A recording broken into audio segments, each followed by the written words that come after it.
Nous devons d'étudier comment les choses sont passées pour Jésus. Cela pourra nous aider à comprendre, car Jésus a lui aussi appris quelque chose de la solitude. Sa pleine mesure et stature d'homme adulte, c'est au désert qu'il a reçu et vécu.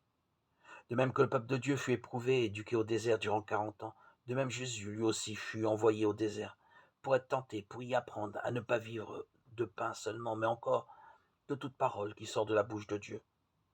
En s'exposant à l'épreuve dans le désert, Jésus a fait entrer le monde solitaire dans sa mission.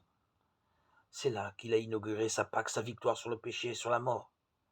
L'évangéliste Luc 4,13 précise que le diable le quitta jusqu'au temps marqué, c'est-à-dire jusqu'au temps du salut, jusqu'à l'heure où Jésus révélerait dans sa mort et sa résurrection le sens plénier du monde et de l'humanité. Car dans le jeûne, la solitude et l'épreuve, Jésus a appris à être homme à part entière.